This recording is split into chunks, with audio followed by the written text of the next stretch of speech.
এর হলো এই পাহাড়ের নাম হইলো তীরন্দাজ পাহাড়। তীরন্দাজ পাহাড়। পাহাড়ের ভিতরে রাসূল সাল্লাল্লাহু আলাইহি সাল্লাম যখন উহুদের যুদ্ধ হয় তখন সাহাবায়ে কেরামরে, যেসব সাহাবায়ে কেরাম তীরন্দাজ ছিল, যারা তীর চালাতে জানতো, আচ্ছা, ওইসব সাহাবায়ে কেরামরে এখানে লুকায় থাকতে গেছে। যখন সময় হইব রাসূল সাল্লাল্লাহু আলাইহি সাল্লাম ডাক দিব তখন আইব এ জায়গায় আইব। আর এটা হইলো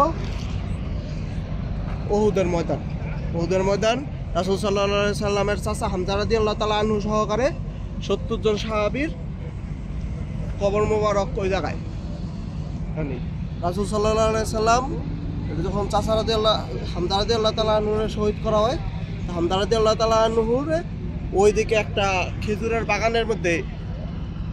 বাগানের মধ্যে পায় হামজা রাদিয়াল্লাহু তাআলা আনহুরে অক্ষত অবস্থায় শহীদ হিসাবে। শহীদ। সবার লাশ যখন রাসূল সাল্লাল্লাহু আলাইহি সাল্লাম পায়, সাহাবায়ে কেরামের লাশ, হামজা রাদিয়াল্লাহু তাআলা আনহুর লাশ বিছরায় পায় না। হামজা রাদিয়াল্লাহু তাআলা আনহুর লাশ পরবর্তীতে ওই খেজুরের বাগানে যা পায়, তখন তার নাক, কান, জিহ্বা, হাতের নখ, পায়ের নখ, তারপরে কলিজা, এগুলো বাই করা আসলো।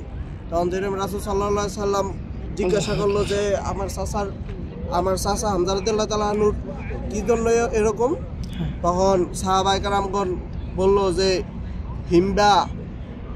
হিমবা রাসূল সাল্লাল্লাহু আলাইহি সাল্লামের উপরে ক্ষোভের কারণে তার চাচার এই অবস্থা করছে, এবং সে হাত, নখ, পা কাইটা সে পায়ের নুপুর বানাইয়া তারপরে সাহাবায়ে কেরামদের সামনে নৃত্য করছে।